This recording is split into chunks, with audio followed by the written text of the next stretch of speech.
বিয়ের এক সপ্তাহ পার হতে না হতেই স্বামী স্ত্রীর সঙ্গে খারাপ আচরণ, খারাপ ভাষা, গালমন্দ করতে শুরু করে।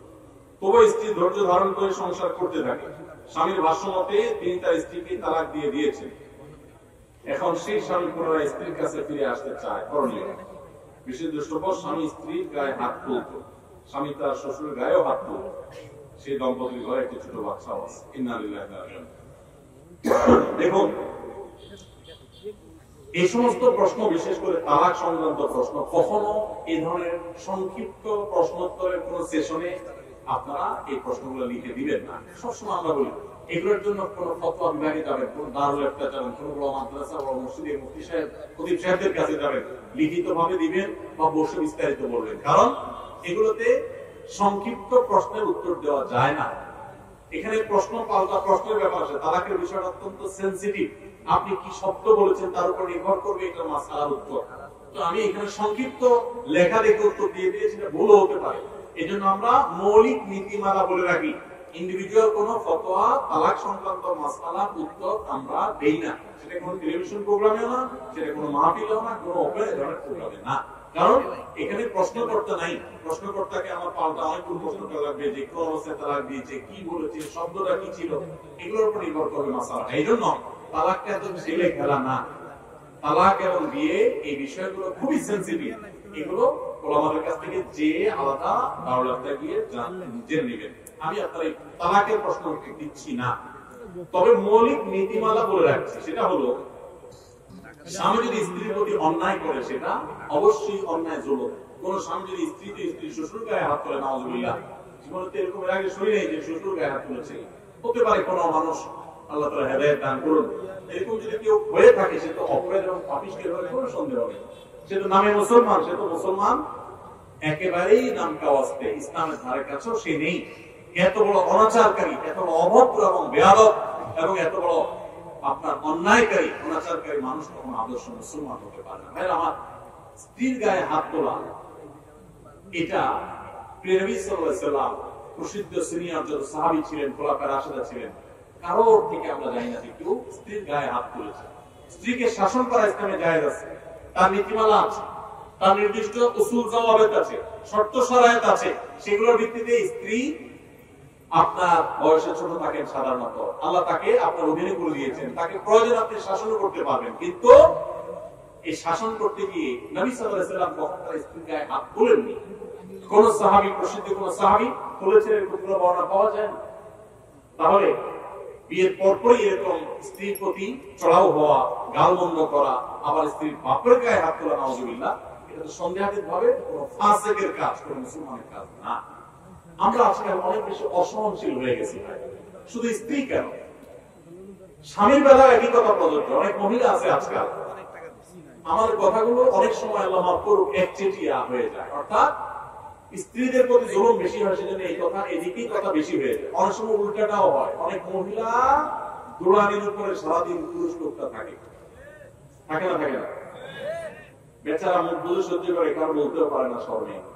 মহিলা তো হুজুরের কাছে প্রশ্ন দাঁড়ায় দিল, হুজুর দিল গোষ্ঠী উদ্ধার করে পুরুষের, পুরুষ লোকটারে সকাল বিকাল কই মাছ ভাজার মতো করে উল্টায় আর ভাজতে থাকে। ঠিক আছে না? নেই কত করে ঠিক করেছে, এরকম কষ্টে আছে কোনো। আল্লাহ তাআলা সবার কষ্ট দূর করে দেয়। আমিন। ভাইরা আমার, অতিরিক্ত নারীবাদী চর্চা, নারীবাদের চর্চা, নারীবাদ এটা একটা বিশেষ পরিভাষা, আপনারা জানেন, ডেফিনিশন, এর পরিচয়, সংজ্ঞা। আমি এটা শব্দটা বলছি, অতিরিক্ত নারীবাদ চর্চা আমাদের মা বোনদেরকে অনেক সময় বেয়াদব করে দেয়। অনেক সময় মা বোনদেরকে তাদের সীমানা ছাড়িয়ে নিয়ে যায়, তারা মাত্রা জ্ঞান হারিয়ে ফেলে, স্বামীর সাথে অসৎ ব্যবহার করে, দুরাচরণ করে। এই ভদ্র মহিলা যদি সংসারটা কোন রকম ভেঙে যায়, তখন সে বুঝে কত ধানে কত চাল। তাকে উস্কানি দিয়ে তথাকথিত নারীবাদীরা তাকে অ্যাগ্রেসিভ করে দিয়েছে। একটা সময় যখন সে তার সোনালী সংসারটা ধ্বংস করে ফেলে, তখন সে টের পায় যে সে কি হারিয়ে ফেলেছে। দাম্পত্য জীবনে স্বামী হোক আর স্ত্রী উভয়কে সহনশীল হতে হয়। সহনশীলতা ছাড়া দাম্পত্য জীবনে সুখ শান্তি কোনদিনই সম্ভব। এই জন্য ভাই, আল্লাহ তাআলা কোরআনে কারীমে পুরুষদেরকে বলেছেন মাআশিরুহুন্না বিল মারুফ, তোমরা নারীদের সাথে সুন্দর আচরণ করো, সুন্দরভাবে তাদের সাথে দিনাতিপাত করো, জীবন কাটাও, অতিবাহিত করো। সুন্দরভাবে কাটাবার সুযোগ নাই, অন্যায় করা, গালিগালাজ করা, মারধর করা, জুলুম করা, এগুলোর কোনো সুযোগ নাই, পুরুষদের জন্য হারাম। কোন পুরুষ যদি তাহাজ্জুদ গুজার হয়, কপালে সিল মেরে ফেলে, আর যদি স্ত্রীর সাথে গালিগালাজ করে, সে কখনো আল্লাহর খাতায় ভালো মুসলমান হতে পারবে না। নবী সাল্লাল্লাহু আলাইহি ওয়াসাল্লাম বলেছেন খায়রুকুম লিআহলি ওয়া আনা খায়রুকুম লিআহলি, তোমাদের মধ্যে সবচেয়ে ভালো মানুষ সে যে ব্যক্তি তার ওয়াইফের কাছে, তার স্ত্রীর কাছে, তার পরিবারের কাছে ভালো। যার বউ বলে যে না আমার সাহেব লোকটা আসলে ভালো, সে লোকটা আসলে ভালো। বুঝতে পেরেছেন? বাজার ব্যবসা। আবার অনেক মহিলা যদি এটা শুনে বলে যে ঠিক আছে আমি ভালো বললে তুমি আল্লাহর কাছে ভালো হবা চান্দো, তাহলে শাড়ি একটা পিছে দুটা না দিলে তো আমি ভালো বলবো না, এই বলা না, তার আচরণের পরে সন্তুষ্ট থাকা না থাকা, মন থেকে করে আমার নেওয়া, এটার উপরে একই ভাবে পুরুষ অনেকে নির্যাতিত। এই অন্যায়গুলো যারা করেন, দেখুন আমি একটা কথা সবসময় বলি, স্বামী স্ত্রী একে অন্যের জন্য এত বড় নিয়ামত, এখানে গালিগালাজ করতে আসে, কিভাবে দুর্ব্যবহার আসে। নবী করিম সাল্লাল্লাহু আলাইহি ওয়াসাল্লাম বলেছেন তোমার স্ত্রীর কোন একটা জিনিস দেখেই তোমার মেজাজ গরম হয়, মন খারাপ হয়, তুমি চিন্তা করবে তার বহু ভালো গুণ আছে, ইউনিক সাইড আছে, যেটা অন্য কারণ নাই। পৃথিবীতে এমন একটা মানুষও নেই যাকে আল্লাহ তাআলা কোনো ভালো গুণ দিয়ে তৈরি করেন নাই, কোনো না কোনো ভালো গুণ অবশ্যই তার মধ্যে আছে। ওই ভালো গুণগুলো যদি তুমি চিন্তা করো তাহলে তোমার মনটা ভালো হয়ে যাবে। সবসময় নেগেটিভ চিন্তা করবো না, পজিটিভ চিন্তা করবো। আর কিছু না হোক, আপনার স্ত্রী আপনার চরিত্র হেফাজত করছেন, আপনাকে গুনাহ থেকে রক্ষা করতে সহযোগিতা করছেন, এই একটা কারণে আপনি তার প্রতি কৃতজ্ঞতা সারা জীবন আদায় করা উচিত।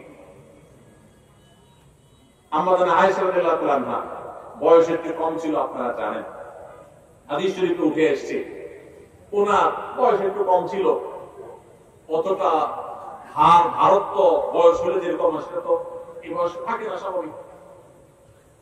তো উনি মাঝে মধ্যে যে আটার খামিরা করে যে রুটি বানাবার জন্য, এগুলো করে অনেক সময় খোলা রেখে চলে যেতেন। তো গৃহস্থলী যে সমস্ত ইয়ে আছে, মুরগি বা ছাগল, এগুলো অনেক সময় সেগুলোতে মুখ দিতে পেত। এটা তো সাংসারিক জীবনে, দাম্পত্য জীবনে বলা যায় যে এক ধরনের ত্রুটি নাকি।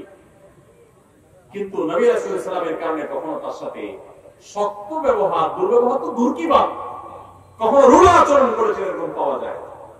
আজকাল যারা স্ত্রীর সাথে খারাপ ব্যবহার করেন বা স্ত্রীরা স্বামীর সাথে খারাপ ব্যবহার করেন, শয়তান তাদেরকে একটা মাসালা সাপ্লাই করে। কি মাসালা সাপ্লাই করে? শয়তান বলে যে একটু শাসন না করলে শিখবে করতে গেছে, এই জন্য তাকে একটু বাপ মা তুলে গালি গালাজ করে আমি শাসন করি। এগুলো শয়তানের ধোঁকা, কার ধোঁকা? এগুলো করা যাবে না। আল্লাহ আমাদের সবাইকে উত্তম আচরণকারী হওয়ার তৌফিক দান করুন।